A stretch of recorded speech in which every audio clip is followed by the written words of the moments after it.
Mesdames et messieurs, bonsoir. Le barrage hydroélectrique de Tenkiso à Dabola peine aujourd'hui à assurer une desserte correcte de l'électricité dans la zone de Farana à cause de la demande qui s'est fortement accrue. Un symposium international à Conakry pour la conservation des primates, notamment les chimpanzés et leur habitat. Et puis en environnement, un mot sur les gardes forestiers, le barrage de Kaleta et la Société des eaux de Guinée au compte de notre journal demain. Bonsoir, pose de la première pierre du barrage de Gouena en République du Mali. Le projet est piloté par l'OMVS, l'Organisation pour la mise en valeur du fleuve Sénégal. Le chef de l'État, professeur Alpha Condé, a été représenté par le Premier ministre chef du gouvernement, Mohamed Said Fofana. Compte rendu à Di Camara.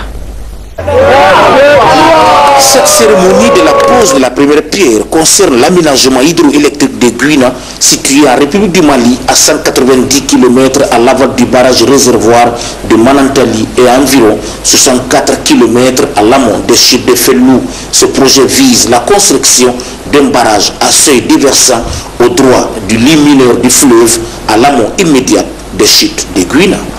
Un pas très important dans le cadre de la disponibilité de l'énergie dans nos différents pays, car il renforce le potentiel déjà existant à travers la centrale de Manantali qui est de 200 mégas.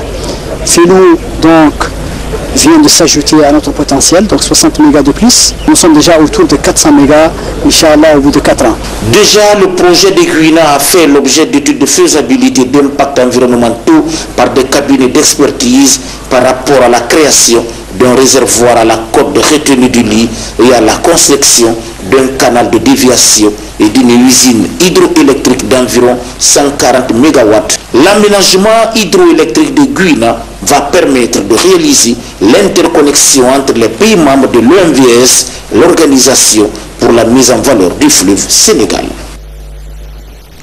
Construit en 1974 à travers la coopération chinoise, le barrage hydroélectrique de Tenkiso à Dabola peine aujourd'hui à assurer une desserte correcte du courant électrique dans la localité. Avec l'accroissement de l'urbanisation de la région, la capacité du barrage ne lui permet plus de répondre correctement à la demande. C'est un reportage de Mohamed Alpha Baldé. Avec ses 40 années d'existence, le barrage hydroélectrique de Tenkiso est le principal fournisseur d'électricité pour les villes de Farana, Dinguira et Dabola. À ce jour, l'infrastructure n'arrive plus à répondre à la demande. Sa production maximale est évaluée à 1650 kW, alors que la demande actuelle est 3 fois supérieure. Dabola a besoin de 1200 kW. Farana a besoin de 1300 kW. Dinguira a besoin de 700 kW.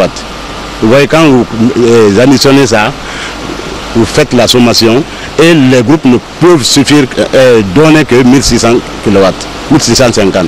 Vous voyez-vous, le déficit.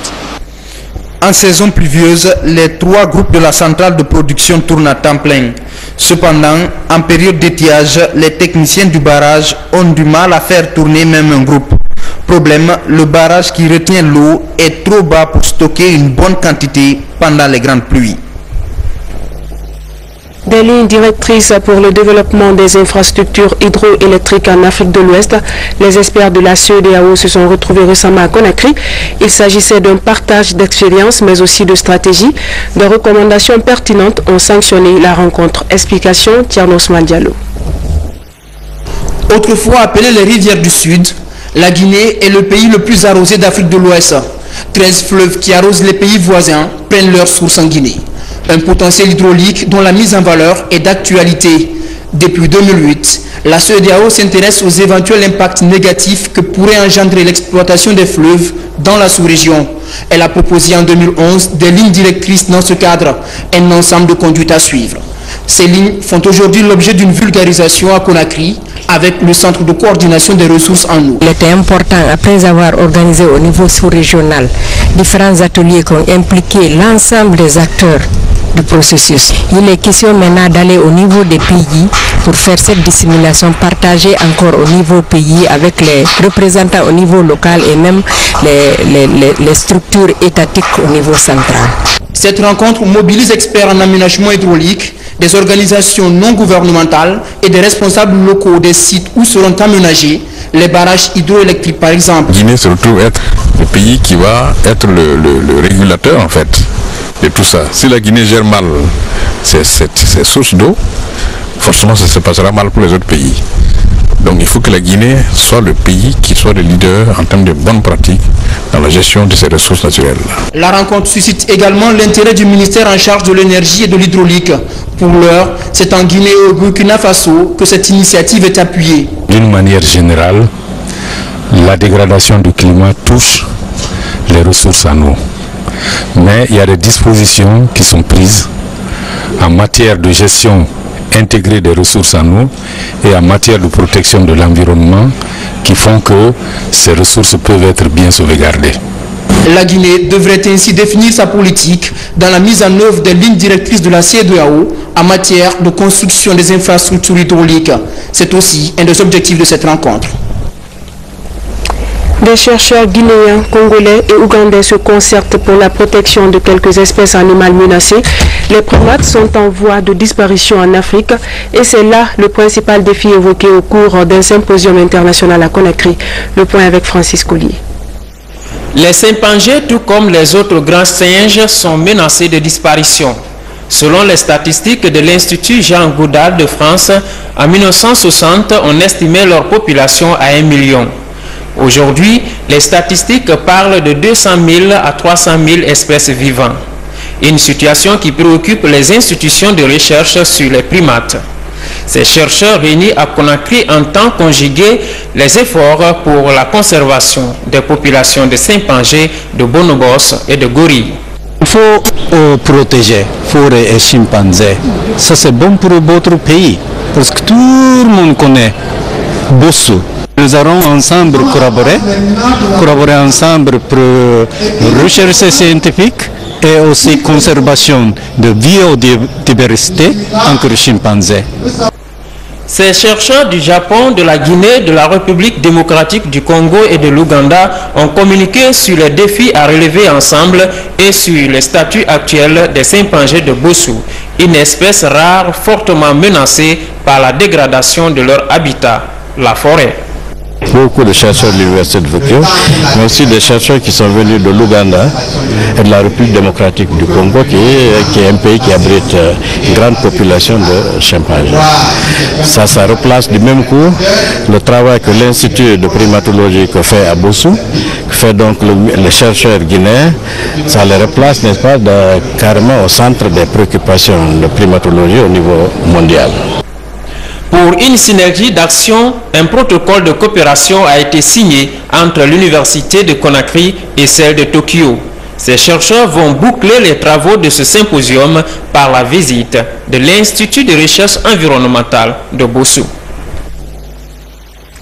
Une mission de la Banque africaine de développement est à Conakry. Elle vient évaluer les activités réalisées par le projet régional de gestion durable du bétail ruminant endémique. La mission de la BAD a visité le site du projet dans la localité de Koubia. Abdoulaye Diallo. La Banque africaine de développement et le gouvernement guinéen supervisent des activités réalisées par le projet Guinée. Première étape, la région de Boké où se trouve le site numéro 1 du projet. Dans cette zone, plusieurs activités sont réalisées. Il s'agit entre autres de la rénovation et l'équipement du centre d'appui à l'élevage de Boké, de la construction d'une mini-laiterie totalement équipée et d'une aire d'abattage à Koumbia, mais aussi de la construction d'un marché régional à bétail à Kounsidel. Nous sommes vraiment impressionnés par les réalisations et nous félicitons l'équipe pour ce qu'ils ont déjà fait sur le terrain. Nous avons rencontré les bénéficiaires qui sont aussi satisfaits, qui sont surtout satisfaits parce que c'est pour eux que nous sommes là. Outre ces réalisations, le projet s'intéresse aussi à la gestion et la préservation des ressources naturelles. À titre d'exemple, le balisage des parcours à bétail et l'élaboration des plans d'occupation et d'affectation des sols.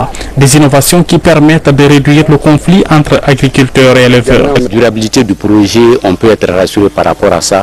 Si un peu d'accompagnement suit à travers les autorités publiques, je pense que les acquis du projet peuvent être durables. Ça me permet de tirer beaucoup de leçons ici pour améliorer même la performance du projet B Mali. En attendant la remise officielle de ces infrastructures, des comités de gestion sont mis en place pour la préservation de ces bijoux, car l'expérience démontre qu'en Guinée, la gestion des biens publics est un véritable boulot d'étranglement.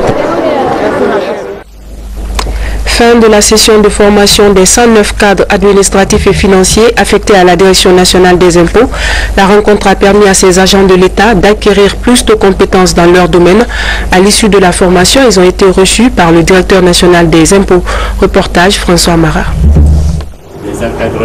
Ces jeunes sont désormais bien outillés sur les notions d'impôts et taxes, assiette et recouvrement, contrôle fiscal, contentieux fiscal et la déontologie de l'agent fisc à la Direction nationale des impôts.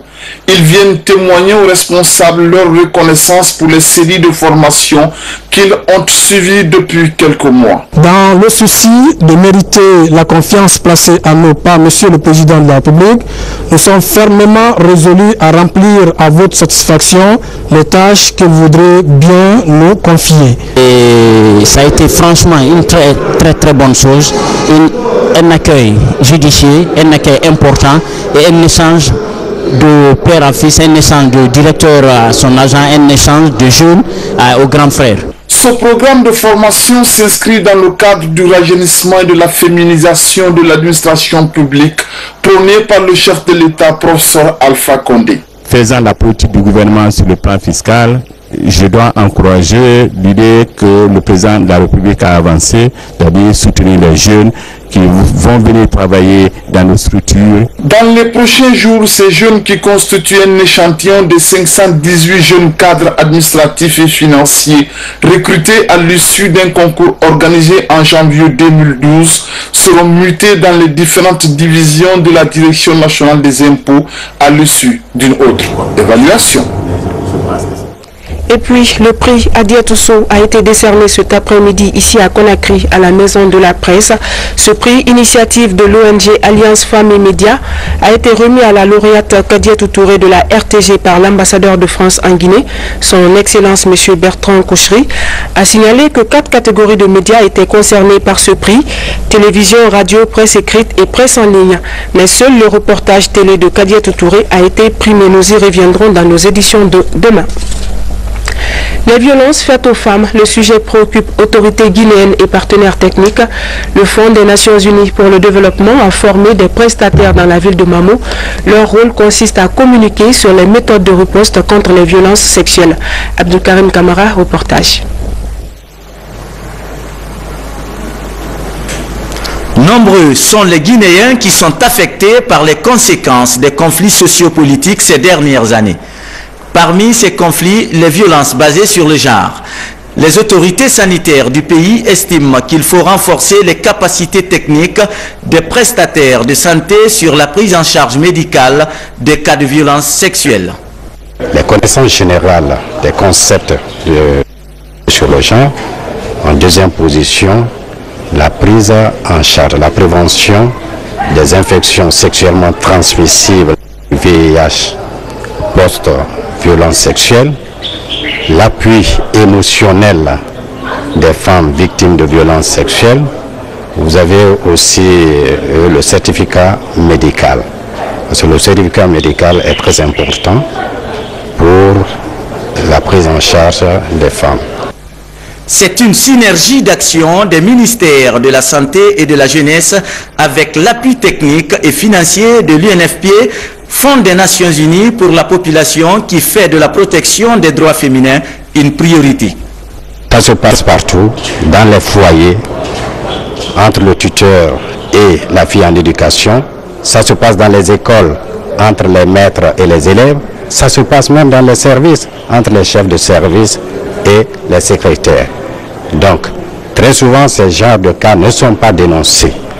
Les quelques rares cas qui sont dénoncés et qui arrivent dans les structures de santé ne sont pas bien pris en charge. C'est pour cela que nous voulons renforcer la connaissance des prestataires, leur aptitude et vis-à-vis de ces violences. Désormais, les agents prestataires de santé ont un champ d'action illimité. La démarche consiste à rencontrer les victimes de violences sexuelles en dehors même des structures sanitaires de ces prestataires.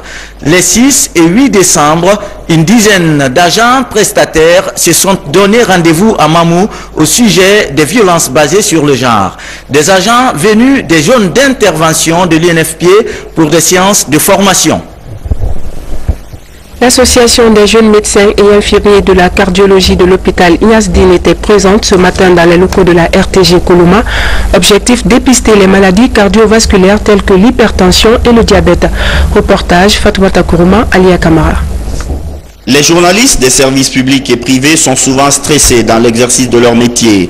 Le professionnalisme exige une constante activité physique et intellectuelle. C'est la raison de ce passage des cardiologues de l'hôpital Inyasdine à la RTG Koloma. Ils viennent examiner l'état de santé du personnel et donner des conseils. Si on passe forcément par la prévention primaire, venir vers ceux-là qui n'ont pas développé la maladie pour leur dire qu'il y a un certain nombre de facteurs de risque aujourd'hui qui sont connus et qui pourraient être à la base de la survenue des maladies du cœur et des vaisseaux. Ceux-là qui sont hypertendus, leur dire que l'hypertension est une maladie chronique qui doit passer nécessairement le traitement par les mesures hygiéno-diététiques, les mesures non médicamenteuses. Il faut toujours faire le test pour connaître son état de santé. Prévenir vaut mieux que guérir. L'opération a commencé par une séance d'explication sur l'hypertension et le diabète, leurs caractéristiques et les moyens de lutte. Les travailleurs de la RTG se sont ensuite fait consulter pour connaître leur état de santé, une démarche appréciée par la direction. L'objet de cette ONG, attirer d'abord l'attention, sensibiliser, ensuite assurer des visites médicales pour parer à ces maladies. Des maladies fulgurantes sont dans nos sociétés. S'appelle infarctus, arrêt cardiaque. Que ces jeunes prennent conscience et créent cette ONG pour attirer notre attention. Je vous dis que la radio-télévision guinéenne, tous nos agents et nous tous, nous serons aux côtés de cette ONG pour l'appuyer. Selon l'Organisation mondiale de la santé, un tiers des décès dans le monde est causé par les maladies cardiovasculaires. Les hommes sont exposés dès l'âge de 55 ans et 60 ans chez les femmes. Et puis les accidents de la circulation font encore des victimes. À Bofi, c'est un camion Ben qui a perdu le contrôle et terminé son parcours dans une concession. C'était aux environs de 5h20 du matin. Selon les témoignages des voisins, bilan, un mort et plusieurs dégâts. Un autre accident qui relance la problématique de la circulation des vieux engins et le manque de contrôle technique des véhicules. Un témoin sur le lieu de l'accident raconte. Suivez.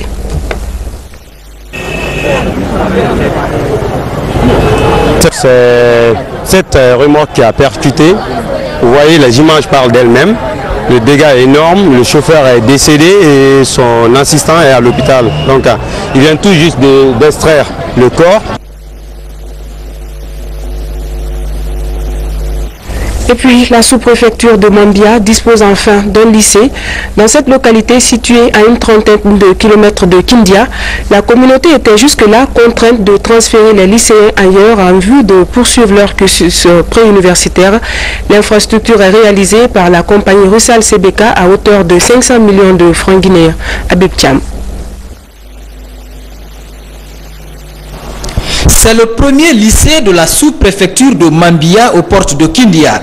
Inauguré ce mercredi devant une foule en liesse, l'établissement est le résultat d'un vaste programme d'action sociale exécuté par la CBK dans sa zone d'exploitation.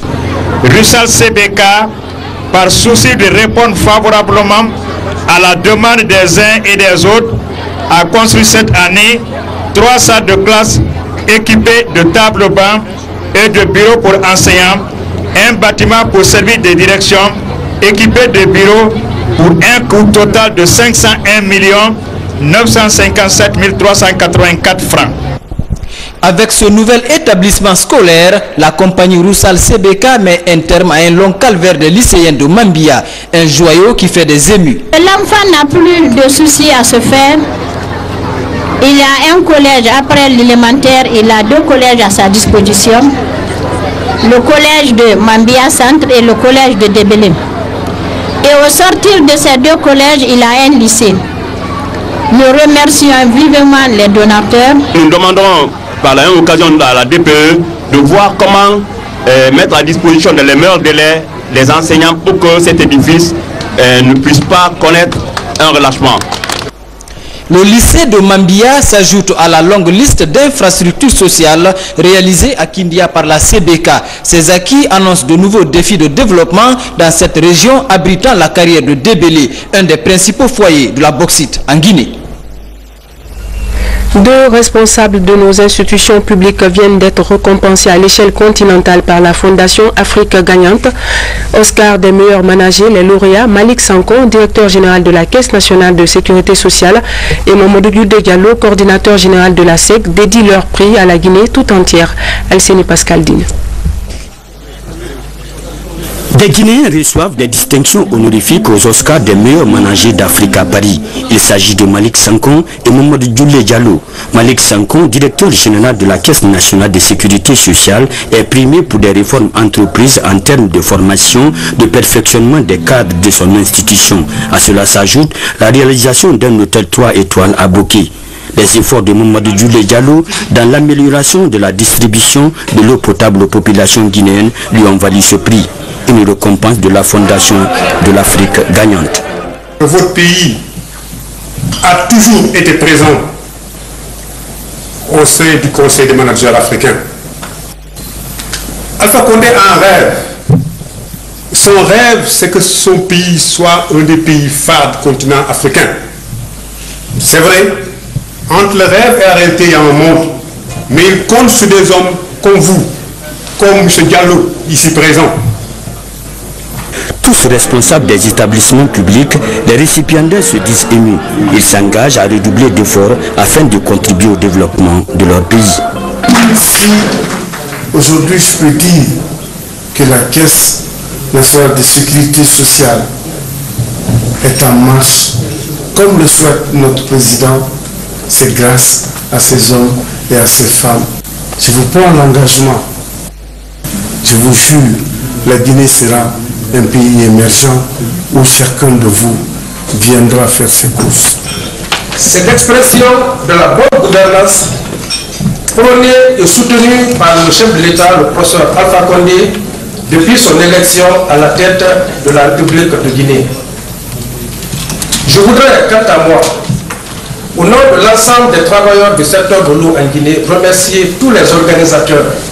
La Fondation de l'Afrique Gagnante est une structure composée d'Africains résidant en France. L'organisation a aujourd'hui 27 ans d'existence et s'engage à accompagner les gouvernements africains dans la réalisation de leurs programmes de développement socio-économique. Bomboya est un centre de percussion et de danse situé à Kaporo-Marché. Ce centre est tenu par Fodé Camara Garamina Gara, le lion qui dompte les lions. Il milite pour la promotion et la révalorisation de la culture guinéenne en faisant de son centre une école d'apprentissage. Des personnes venues des autres pays y prennent des cours sur la culture et montrent toute leur satisfaction. Safia Tokondé. Retranchés en plein quartier de Kaporo-Marché, des musiciens chantent sur fond de guitare et d'autres instruments. Le chanteur du groupe, Garamina Gara, le lion qui dompte le lion, nous accueille. Bienvenue à Bomboya, un centre de formation créé il y a 3 ans. Il est tenu par cet artiste diplômé en composition et arrangement de l'Institut supérieur des arts de Guinée. Groupe d'élèves qui sont venus de l'Europe, de l'Amérique et partout dans le monde. Est-ce que vous voyez, de la Guinée aussi, parce que on a certains élèves qui viennent apprendre, des filles qui ont connu maintenant l'importance de la culture guinéenne, de l'art guinéen, et elles veulent apprendre maintenant. Fodé Camara, aussi directeur artistique du centre Bomboya, nous conduit à une répétition. Des personnes viennent des 4 coins du monde pour prendre des cours. Pour elle, la culture guinéenne est la plus vivante. Moi j'ai découvert ça en France, il y a maintenant une dizaine d'années, et bon, ça m'a pris, parce que ça m'a donné une énergie nouvelle en fait, la culture avancer, en même temps que de travailler. Voilà. Le centre Bomboya de Kaporo reçoit par an une trentaine d'apprenants en provenance d'Europe et d'Amérique pour la révalorisation de la culture guinéenne. Le lion reste indoptable.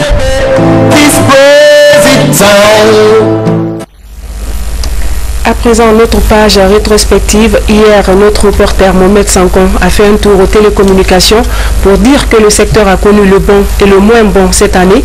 Le département brandit comme trophée l'atterrissement du câble sous-marin pour l'Internet haut débit. Mais au même moment, les Guinéens sont toujours dans l'attente de la relance de la Sotelgui. Avec nous sur ce plateau, Dr Fodé Souma. Il est secrétaire général du département.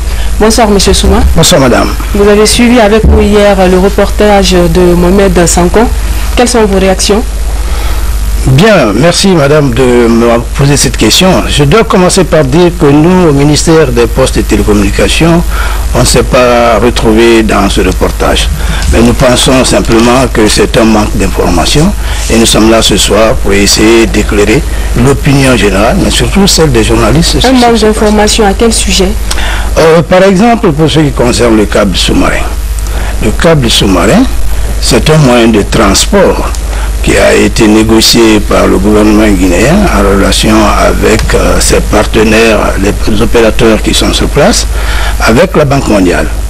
Et avec pour condition que ce soit un projet public-privé. Donc il y a l'État, il y a les opérateurs privés. Le câble est arrivé sur Conakry et il faut le dispatcher sur non seulement la capitale, mais également sur l'intérieur du pays. Et c'est aux opérateurs de le faire. Et c'est pour cette raison qu'une société a été mise en place que l'on appelle la GILAB, la Guinéenne de la Large Bande.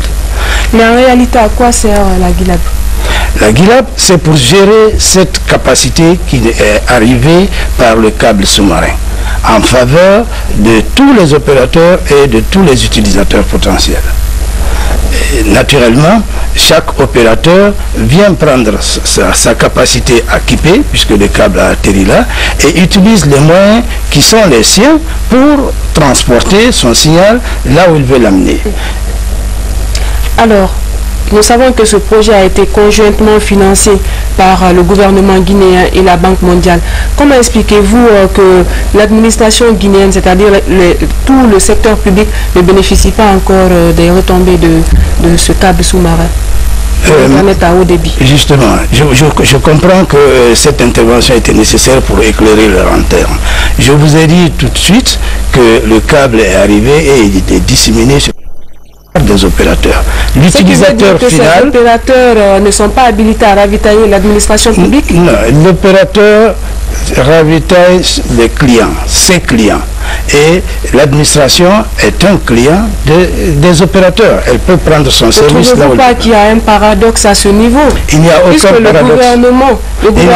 Il n'y a aucun paradoxe, madame, en ça. C'est tout comme le téléphone aujourd'hui.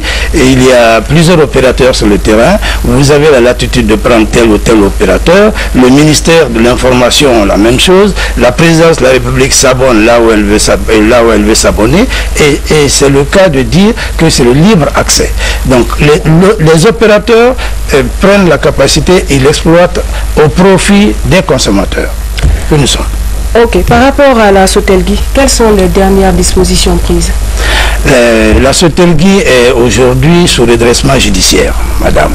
Le gouvernement guinéen a décidé ainsi et un juge a constaté la cessation de paiement et par conséquent des agences ont été commises pour faire la situation et c'est sur les recommandations de ces syndics que le gouvernement prendra la dernière décision.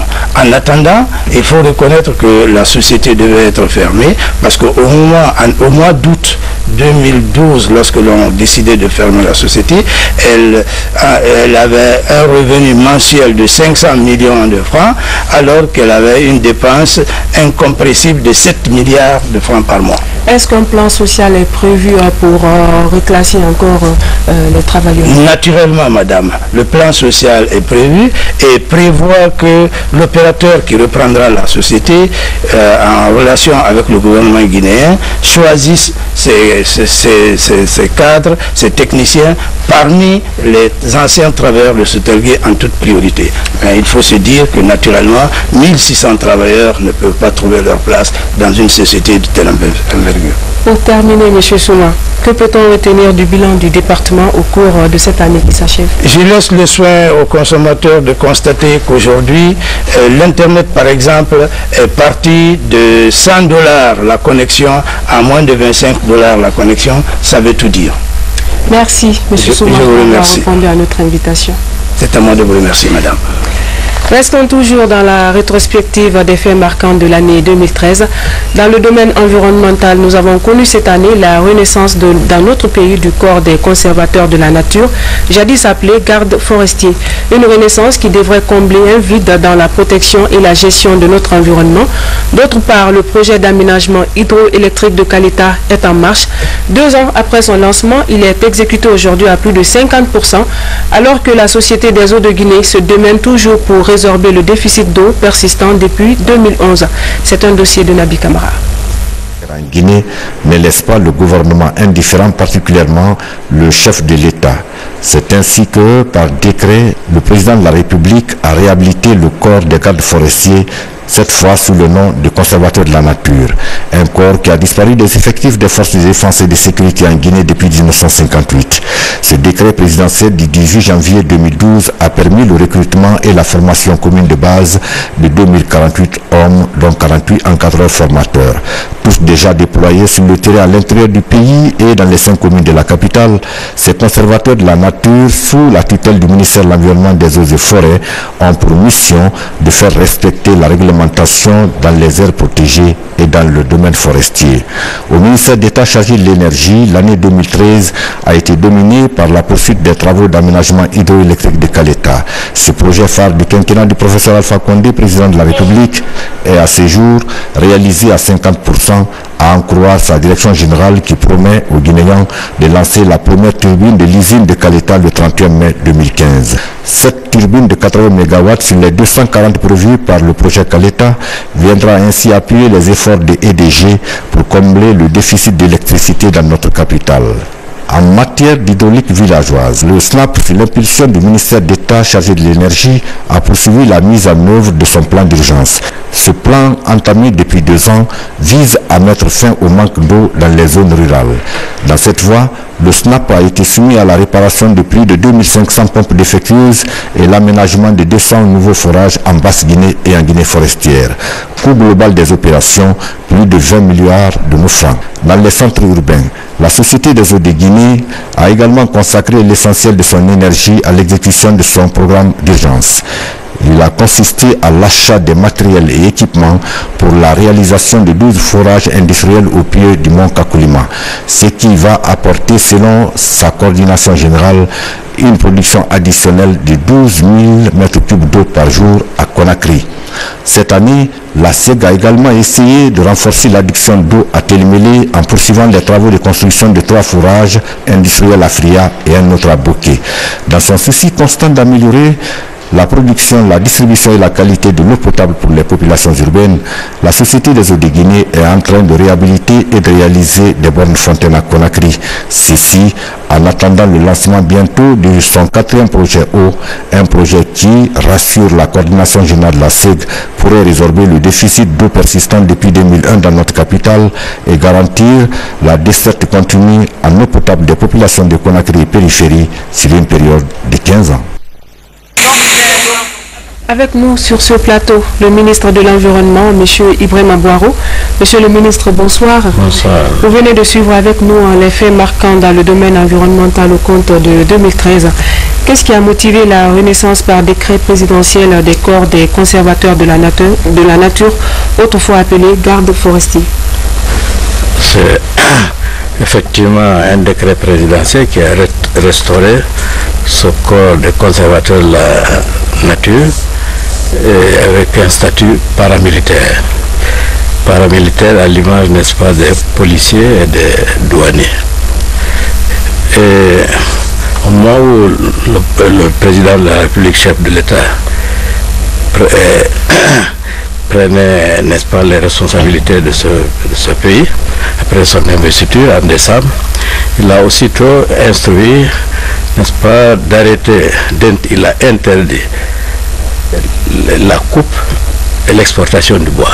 Et c'était une mesure extrêmement salutaire. Pourquoi? L'espace boisé, n'est-ce pas, de la Guinée couvre 53,63% de la superficie. Quand on le compare à ce qui se passe dans le pays de nos voisins du Nord, c'est naturellement, nous sommes gâtés par la nature. Mais entre-temps, il y avait une forte dépréciation de ces espaces forestiers, de ce patrimoine forestier. Parce que la disparition, le taux de disparition lié à la coupe abusive désordonnée du bois, ce taux de disparition était de 1,1 par an au niveau national. Ces gardes forestiers? Les gardes forestiers, justement, vont servir à protéger, n'est-ce pas, nos ressources forestières contre les coupeurs de bois, contre les propriétaires des tronçonneuses, contre ceux qui mercantilisent, n'est-ce pas, nos essences végétales. Monsieur le ministre, vous avez suivi avec nous les reportages par rapport au déficit d'eau qui pointe à l'horizon. Quelles sont vos réactions? Oui, ça revient encore sur le même thème. Vous savez, on dit que nous sommes le château d'eau de l'Afrique de l'Ouest, parce que nous habitons 1163 cours d'eau. Ces cours d'eau, protéger leur tête de source et leur berge, suppose qu'on ne coupe pas. Or, cette coupe de bois impacte directement, n'est-ce pas, ces cours d'eau. Et ce qui fait que les cours d'eau sont sensibles, parce que les berges auront été dénudées, avec l'eau de ruissellement, c'est tout de suite le lit qui est sensible. Et quand les lits sont sensibles, c'est tout de suite l'eau qu'on ne retient plus. Et les barrages, n'est-ce pas, c'est l'eau qui est retenue et qui fait tourner, n'est-ce pas, les turbines. C'est l'hydroélectricité. Monsieur le ministre, un autre problème récurrent, c'est celui de l'aménagement des domaines publics maritimes. Que compte faire votre département pour vraiment redorer ces domaines publics? Ouais, les domaines publics maritimes, effectivement, nous intéressent, Adèle. Ils nous intéressent en sens que de plus en plus, ces domaines publics maritimes sont en train, n'est-ce pas, d'être élargis au détriment de la mangrove. On a 250 000 hectares de mangrove sur 340 km, n'est-ce pas, de côte. Et avec l'augmentation du domaine maritime, maritime se produit au détriment, n'est-ce pas, de la mangrove. À ce titre, n'est-ce pas, nous sommes particulièrement intéressés par les domaines publics maritimes. C'est pour ça d'ailleurs on a une direction nationale à ce niveau. Et Monsieur le Président de la République a mis en place, n'est-ce pas, une brigade, nous a demandé, le ministre nous a instruit, le ministre de l'Habitat et moi, n'est-ce pas, pour que nous mettions en place une brigade pour pouvoir surveiller ces espaces publics maritimes. Monsieur le ministre, qu'est-ce qu'il reste à faire dans votre département? Et quelles sont vos perspectives pour 2014? Il y a énormément à faire, Adèle. Il y a énormément à faire. D'abord, vous avez vu au niveau de la ville de Conakry, parce qu'on a une direction nationale de l'aménagement et du cadre de vie. Nous sommes en train d'aménager les ronds-points, les 12 ronds-points de la ville de Conakry. Ça, c'est au niveau de la ville. Mais à l'intérieur du pays, on a formé 2000 gardes forestiers qui ont été recrutés et désormais ils relèvent de la fonction publique. Et ceci, on les a dispatchés à travers, n'est-ce pas, le pays pour pouvoir protéger. Mais le tout, comme c'est quelque chose de nouveau, il va falloir les encadrer sur place même.